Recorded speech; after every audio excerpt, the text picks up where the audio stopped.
Jennifer Matthews stood frozen in the doorway of their bedroom, staring at the empty safe where her surgery money had been just yesterday. The $47,000 she'd saved for 3 years to fix the tumor pressing against her spine. Her husband Brad was zipping up a suitcase, humming cheerfully, while his phone screen glowed with a text from Ashley. "Can't wait for Cancun, baby. Best vacation ever." When Jennifer's trembling voice asked where her surgery money went, Brad didn't even look up. He said he'd borrowed it for a much-needed vacation with his girlfriend, that Jennifer's medical issues were always something, and that honestly she was probably better off dead anyway, since she was useless and couldn't even work anymore. But what Brad didn't know, what nobody except Jennifer's late father's attorney knew, was that Jennifer wasn't some helpless, broke housewife he could discard. She was the sole heir to her father's empire, sitting on $300 million in assets that would be fully released to her the moment she turned 40 next month. Brad had married her when she was poor, mocked her through every struggle, and now stolen her last hope for surgery to fund his betrayal. What would Jennifer do when the money hit her account? How would Brad react when he discovered the dying wife he'd abandoned was worth more than he'd earned in 10 lifetimes? And what shock was waiting for him when he returned from his mistress's vacation? Jennifer's hands shook as she watched Brad's car disappear down the driveway, the red tail lights blurring through her tears. The pain in her lower back flared, sharp and insistent, reminding her why she'd needed that surgery money in the first place. $47,000.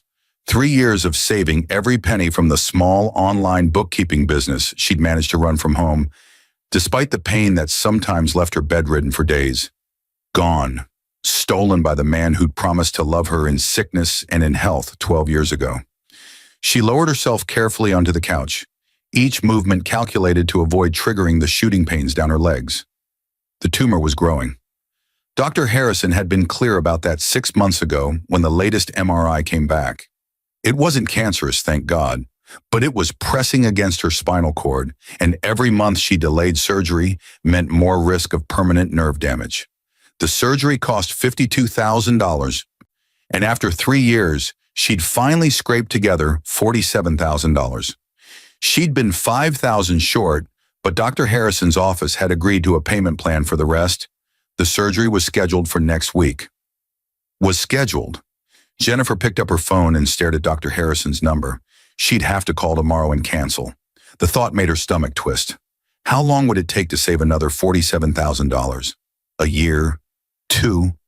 Would she even be able to walk by then? Her phone buzzed with a text from an unknown number. She almost ignored it, but something made her open it. It was a photo. Brad and Ashley on an airplane. Champagne glasses raised, huge smiles on their faces. Ashley was beautiful, Jennifer admitted numbly. Young, probably 25, with perfect skin and a tiny waist. Everything Jennifer used to be before the pain started, before the weight gain from immobility, before the medical bills and the crushing fatigue. Below the photo was a message. Thought you should see what real happiness looks like. Brad says you'd understand. He deserves this. Jennifer's vision blurred again, but this time it wasn't just tears. It was rage. Pure, white-hot rage that burned through the fog of pain and despair. Brad had taken her surgery money. He'd told her she was better off dead, and now his mistress was taunting her with photos of their vacation, funded by her suffering. She set the phone down and pressed her palms against her eyes. Think, Jennifer, think. Her father's voice echoed in her memory, calm and steady like it had been throughout her childhood. Jennifer, my girl, never make decisions in anger. When someone shows you who they really are, believe them. Then plan accordingly. Her father, God, she missed him. He died 4 years ago, and the grief still caught her off guard sometimes. Richard Matthews had built his fortune from nothing, a tech company that revolutionized data security in the early 2000s. He'd sold it for $380 million when Jennifer was 35, right before the market crash that would have destroyed its value. Everyone said Richard Matthews had the Midas touch. What they didn't know was that he'd also had the foresight to protect his daughter from fortune hunters. Jennifer pulled herself off the couch and made her way to the small home office she kept in the spare bedroom. Brad never came in here. He'd mocked her cute little bookkeeping hobby too many times to bother. She pulled out the bottom drawer of her filing cabinet and withdrew the manila envelope she'd hidden under old tax returns. Inside was the letter from her father's attorney, Wallace Crenshaw, dated 3 weeks before her father's death. She'd memorized it years ago, but she read it again anyway. My dearest Jennifer, if you're reading this, I'm gone, and I hope I've left you prepared for what comes next. I've placed $300 million in a trust that will be released to you on your 40th birthday. Not before. I chose 40 because by then, you'll have lived enough life to know who truly loves you and who loves what you might represent. Brad seems like a good man now, but I worry, sweetheart. He married you when you had nothing, yes, but I want you to have time to see if he stays when things get hard. If he's still there, loving and supporting you through whatever challenges life brings, then you'll know he's genuine and you can share this blessing with him. If not, you'll have the resources to build a new life. The choice will be yours. I love you always. Dad. Jennifer's 40th birthday was in 28 days. 28 days until she went from broke and desperate to one of the wealthiest women in the state. The irony was almost funny. Almost. Brad had married her when she was waitressing at a diner, wearing secondhand clothes and living in a studio apartment with 3 roommates. He'd been a junior sales manager then, decent income but nothing spectacular. They'd struggled together through the early years, or so she'd thought. Looking back now with clear eyes, Jennifer could see the patterns she'd missed. The way Brad's affection cooled whenever she talked about her aches and pains. The irritation in his voice when she had to cancel plans because she couldn't stand for long periods. The comments about her weight, her usefulness, her worth. When had Ashley entered the picture? Jennifer opened her laptop and did something she'd never allowed herself to do before. She looked, really looked. Brad's social media was locked down, but Ashley's wasn't. Jennifer found her easily. Ashley Winters, 26 years old, marketing coordinator at Brad's company. Her photos went back 2 years. Jennifer scrolled through them, her chest tightening with each image. There, 14 months ago, a company picnic. Brad in the background of one of Ashley's photos, looking at her with an expression Jennifer recognized. She'd seen it on his face once, years ago, when he'd looked at her that way. 14 months. He'd been cheating for over a year. How much of their money had he spent on Ashley? How many lies had he told? Jennifer clicked through more photos, restaurants she'd never been to, concert tickets Brad said he'd gotten from a work buddy, a weekend trip to Vegas he'd claimed was a sales conference. All lies, all Ashley. The pain in Jennifer's back spiked, and she had to stop, had to breathe through it. She reached for the prescription bottle on her desk, then stopped. The painkillers made her foggy, and right now she needed clarity. She needed to think. Her father had taught her that emotions were information, not instructions. Feel them, he'd said, but don't let them drive. Let them inform. So what did her emotions tell her? Brad didn't love her. Maybe he never had. He'd seen her as a sure thing, a woman who'd be grateful for his attention, who'd stay loyal and undemanding. When she got sick, she'd become inconvenient. And now with Ashley offering everything Jennifer couldn't, youth, health, vitality, Brad had simply moved on. The surgery money was just the final proof. Jennifer pulled up her bank accounts. Their joint account showed a $47,000 withdrawal 2 days ago, transferred to Brad's personal account she didn't have access to. Her separate account, the one she'd used for her bookkeeping business, had $3,147 in it. That was everything. Years of marriage, and she had less than $4,000 to her name. Brad had insisted on managing their finances, and she trusted him. She trusted him. The laugh that escaped her was bitter. Wallace Crenshaw had called her 3 years ago, right after her diagnosis, to check in. He'd asked carefully if she needed anything. An advance on the trust, perhaps, for medical expenses? Jennifer had said no. The trust was sacred. It was her father's last gift, his last protection, and she wouldn't touch it before the time he'd specified. She'd been proud of that decision, proud of making it on her own with Brad, building their life together without the crutch of her inheritance. What a fool she'd been. But the foolishness ended now. Jennifer opened a new browser tab and searched for divorce attorneys. Then she stopped. No, not yet. Brad didn't know about the money. He thought she was helpless, dependent, dying. If she filed for divorce now, he'd know something was up. He'd start asking questions, digging. Brad was lazy and cruel, but he wasn't stupid. Better to wait. Better to plan. 28 days until her birthday. 28 days until the money transferred. What could she do in 28 days? Jennifer's mind started clicking through possibilities, and for the first time in hours, the ghost of a smile crossed her face. Her father had been a strategic genius. Maybe she'd inherited more than just his money. Maybe she'd inherited his mind for chess. And Brad had just made the worst move of his life. The week Brad was in Cancun felt like the longest of Jennifer's life, but she used every minute. On Monday, she called Dr. Harrison's office and rescheduled her surgery for 6 weeks out, paying the deposit from her small savings to hold the date. The receptionist asked if she was sure she wanted to wait, given the risks. Jennifer said she was sure. She'd have the full amount by then. The receptionist didn't need to know where it would come from. On Tuesday, Jennifer contacted Wallace Crenshaw. The attorney was 73 now, semi-retired, but he'd known Jennifer since she was born. When she explained what Brad had done, the silence on the other end of the line stretched so long she thought the call had dropped. Then Wallace spoke, his voice tight with barely controlled anger. Jennifer, sweetheart, I can advance you the surgery money today. Right now. Your father would want— No, Jennifer interrupted gently. Dad set the rules for a reason. I'm not breaking them, but I need to know exactly what happens on my birthday. Walk me through every step. Wallace did. The trust would automatically dissolve at 12:01 a.m. on her 40th birthday. And the full $300 million, now grown to $342 million with investments, would transfer to accounts Wallace had already established in her name. She'd receive documentation, access codes, investment portfolios.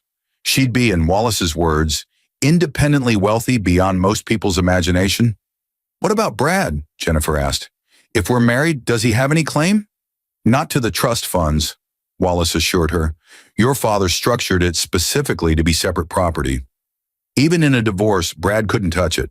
But Jennifer, if you're thinking of leaving him— I'm thinking of a lot of things, Jennifer said. I'll call you on my birthday. On Wednesday, Jennifer hired a private investigator.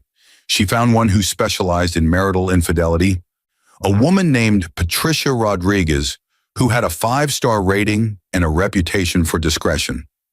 Patricia's retainer was $500, money Jennifer could barely afford, but she paid it anyway. She gave Patricia everything: Brad's schedule, Ashley's information, their patterns. Patricia promised a full report within 2 weeks. On Thursday, Jennifer did something she hadn't done in 3 years. She went to see her best friend, Monica Chen. They drifted apart after Jennifer's diagnosis, not because Monica abandoned her, but because Jennifer had isolated herself, too proud to admit how bad things had gotten, too ashamed of her failing body. Monica opened the door in yoga pants and a paint-stained t-shirt, her art studio visible behind her, and her eyes went wide. Jen! Oh my God, Jen!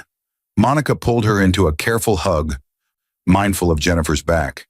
I've been trying to reach you for months. Why didn't you? I know, I'm sorry. Jennifer let herself be led inside to Monica's cozy living room. I need to tell you everything. She did. All of it. The surgery money, Brad's betrayal, Ashley, the cruel words. The only thing she didn't mention was the trust fund. That secret was too big, too dangerous to share until the money was safely in her account.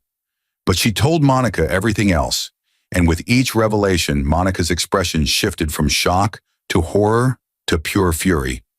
That absolute bastard, Monica breathed. Jen, you can't stay with him. You have to leave. I will, Jennifer promised, but I need to do it right. I need to be smart about this. Monica studied her face. You have a plan. I'm working on one. Good. Monica squeezed her hand. Whatever you need. Money for a lawyer, a place to stay, someone to help you pack. I'm here. I should have been here all along. You were, Jennifer said. I was the one who disappeared. On Friday, Brad sent a single text. Heading back tomorrow. Don't wait up. Jennifer didn't respond. She spent the day organizing her documents, marriage certificate, bank statements, medical records, every piece of paper that might matter in a divorce. She made copies of everything and gave them to Monica for safekeeping. On Saturday, Brad came home. Jennifer was in the kitchen when she heard his car in the driveway. Her heart started pounding, that old fear response, but she forced herself to breathe through it. She was making soup, something simple she could manage despite her pain. Act normal. Give him nothing to suspect. Brad walked in looking tanned and relaxed. He barely glanced at her. "Smells good," he said, then headed toward the bedroom with his suitcase. "No hello. No, how are you feeling? Nothing about the surgery money." It was as if he'd taken a work trip, not stolen from his wife to vacation with his mistress. Jennifer stirred the soup and said nothing. Later at dinner, Brad talked about the resort, the food, the weather. He didn't mention Ashley, of course, but every story was contaminated by her invisible presence. The friend from work he'd run into, the group he'd hung out with. The lies flowed so easily, Jennifer wondered if he even registered them as lies anymore. "How's your back?" Brad asked finally, and Jennifer almost laughed at the transparent attempt at normalcy. "The same," she said. "I rescheduled the surgery." "Oh?" Brad's expression didn't change. "When?" 6 weeks. I'll have the money by then." Something flickered in Brad's eyes. Surprise, concern, but it vanished quickly. "That's good. How'd you manage that?" "I'm figuring it out," Jennifer said. She met his gaze steadily. "I always do." That night, Brad reached for her in bed, and Jennifer's stomach turned. She pleaded exhaustion and pain, both of which were true. Brad sighed dramatically and rolled away. "Whatever," he muttered. "You're always too tired." Jennifer stared at the ceiling in the darkness and counted down. 21 days. 21 days until everything changed. She could survive 21 more days. She'd survived worse. The tumor pressing against her spine, the stolen money, the cruel words. Brad had taken so much from her. But he hadn't broken her. He hadn't even come close. And that was going to be his biggest mistake, because Jennifer had learned something important in the week he'd been gone. She'd learned that she was stronger than she'd thought.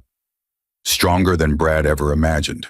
And when a strong woman has nothing left to lose and everything to gain, she becomes the most dangerous person in the room. Jennifer's 40th birthday fell on a Wednesday.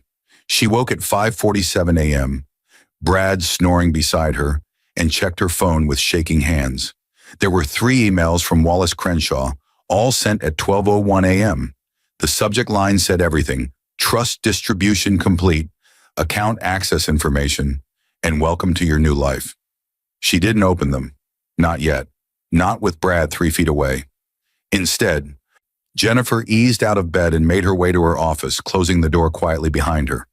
Only then did she let herself read. The first email contained account numbers, routing information, access codes. The second was a PDF, a statement showing a balance of $382,186,847.23. $342 million. Jennifer had to read the number 3 times before her brain accepted it as real. The third email was from Wallace himself. "Happy birthday, Jennifer. Your father would be so proud of the woman you've become. I've watched you these past 4 years, and I've seen your strength, your dignity, your grace. You've honored his memory by being exactly who he raised you to be. Now it's time to honor yourself. This money is yours, free and clear. Use it wisely, but more importantly, use it to build the life you deserve. I'm here if you need anything. Legal counsel, financial advice, or just a friendly ear. Call me today when you're ready. Wallace." Jennifer sat back in her chair and let out a long, shaky breath. It was real. It was done. She was wealthy beyond imagination, and Brad had no idea. The man who'd stolen her surgery money and told her she was better off dead was sleeping in her bed, completely unaware that his wife could buy his entire life 100 times over and still have change. Patricia Rodriguez's report had arrived 2 days ago. Jennifer had read it cover to cover. Brad and Ashley had been involved for 18 months, not 14. They'd been careless too. Hotel receipts, explicit text messages, Ashley's friends talking openly about the affair. Brad had spent over $30,000 on Ashley in the past year and a half. Dinners, gifts, trips. All while Jennifer scraped together surgery money. Patricia's report included a particularly damning detail. Brad had told Ashley that Jennifer was a burden he was planning to divorce as soon as it made financial sense. Financial sense, Jennifer almost laughed.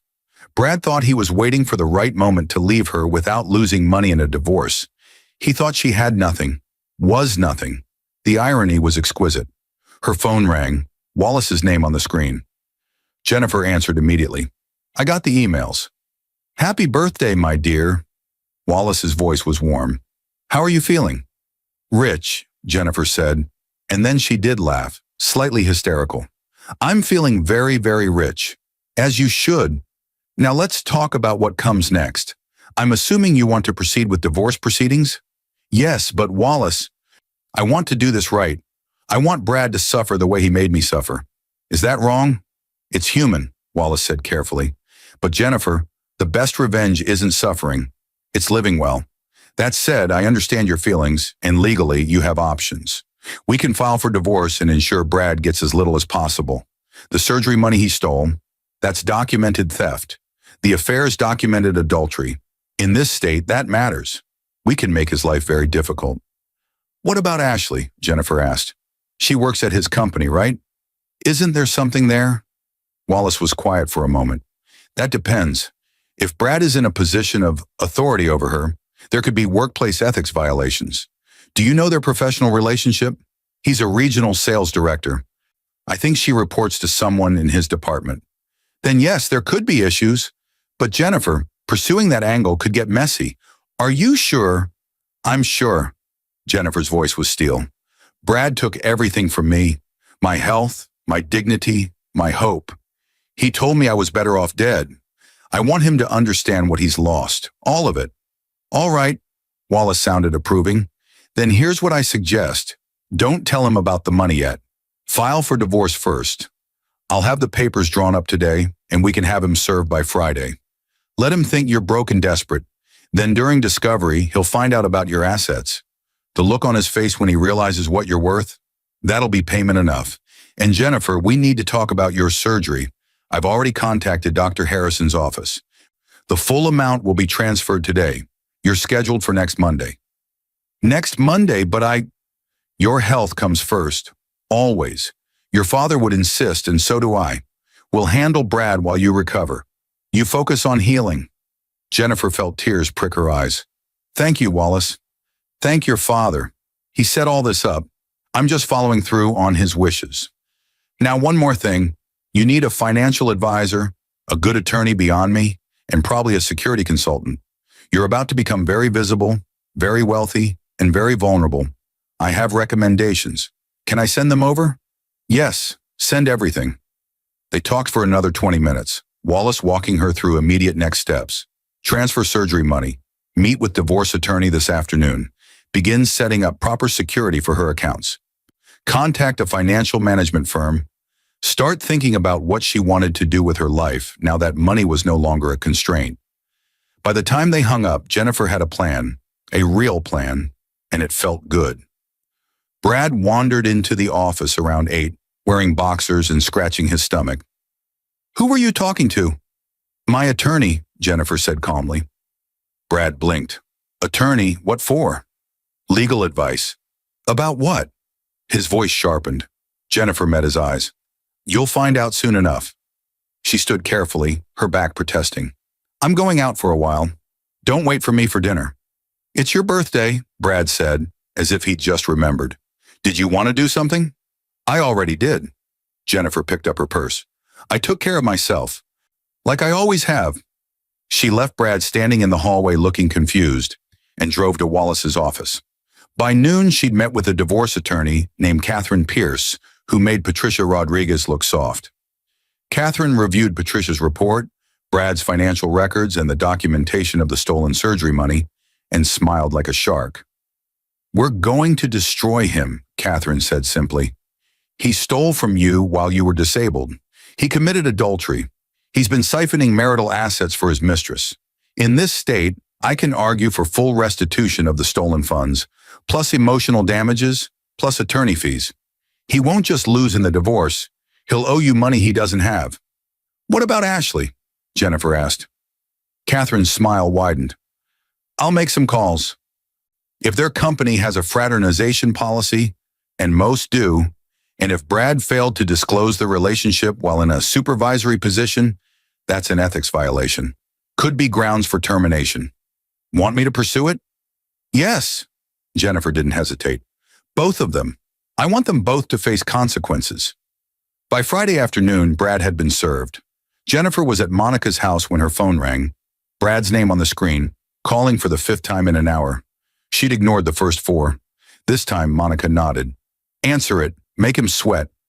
Jennifer pressed accept. Yes? What the hell is this? Brad's voice was shaking with rage. Divorce papers? Jennifer, what the hell? It's exactly what it looks like. I'm divorcing you. Over what? The surgery money? I'll pay it back, okay? Jesus, I was going to pay it back.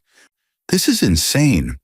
You stole $47,000 from me to vacation with your mistress, Jennifer said calmly. You told me I was better off dead. This isn't insane, Brad. This is overdue. I didn't. That's not. You're twisting everything, Brad sputtered. You can't divorce me. You have nothing. No money, no job. You can barely walk. How are you even affording an attorney? That's my concern, not yours. Is someone helping you? Is it Monica? That bitch never liked me. Don't call her that.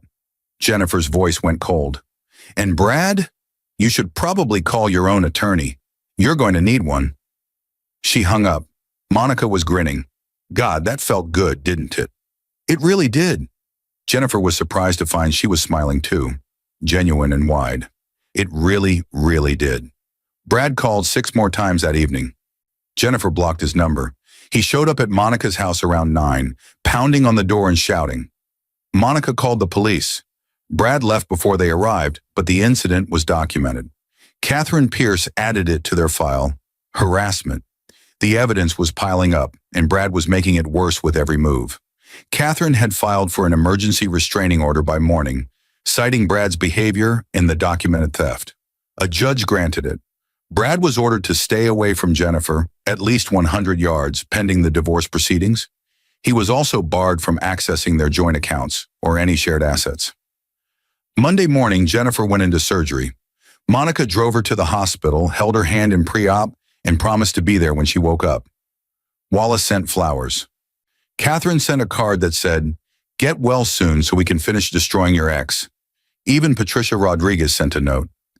Jennifer went under anesthesia surrounded by people who cared about her for the first time in years. And when she woke up 4 hours later, Dr. Harrison was smiling.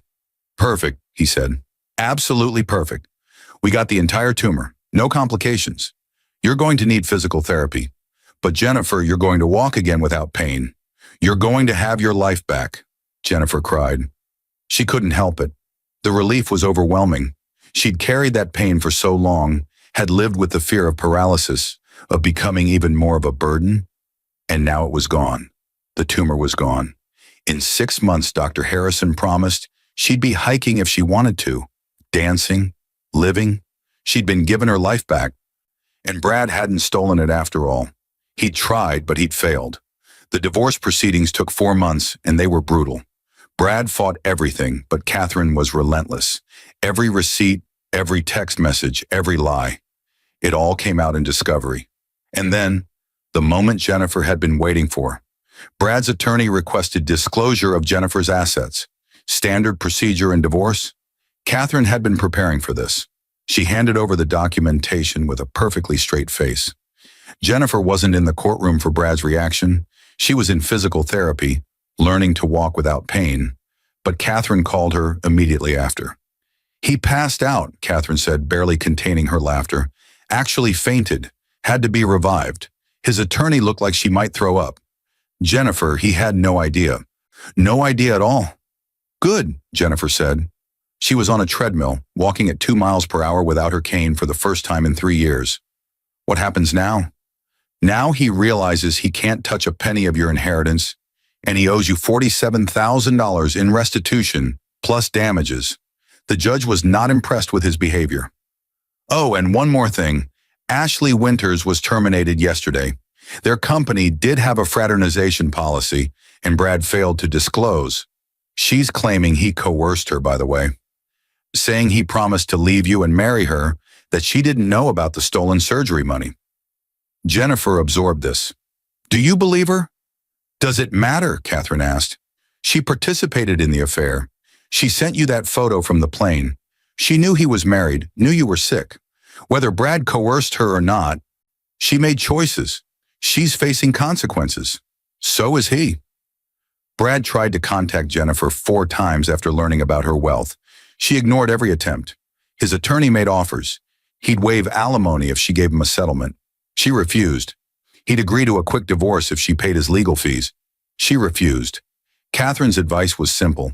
Make him crawl. So Jennifer did. The final divorce decree gave her everything. The house, the car, full restitution with interest.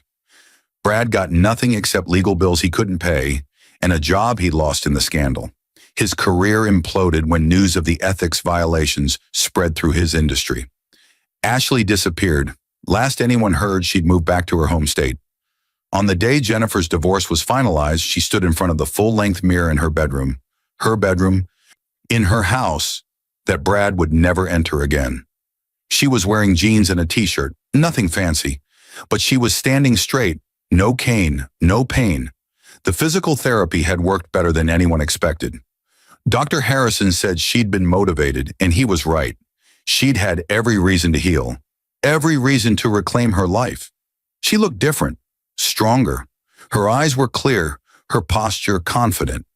The broken, desperate woman Brad had abandoned was gone. In her place was someone new, someone who'd survived theft, betrayal, and cruelty, and come out wealthy, healthy, and free. Jennifer Matthews had her life back, and it was better than anything she'd imagined. Not because of the money, though that certainly helped, but because she'd discovered something more valuable than any trust fund. She'd discovered her own strength. Her father had protected her with his wealth, yes, but he'd also raised her to protect herself. And she had. She'd done exactly what he taught her. She'd felt her emotions, used them as information, and planned accordingly. And now Brad would spend the rest of his life knowing exactly what he'd lost. Not just the money, though, that was part of it. He'd lost a woman who'd loved him, who'd stood by him, who'd sacrificed for him. He'd thrown her away like trash, assuming she was worthless. That assumption had cost him everything. Sometimes, Jennifer thought, the best revenge isn't just living well. Sometimes it's making absolutely certain your betrayer knows exactly how well you're living and exactly how much their cruelty cost them. Brad knew now, and that knowledge would haunt him forever. Jennifer smiled at her reflection, picked up her car keys, and headed out to meet Monica for lunch. She had a life to live, and she wasn't wasting another moment.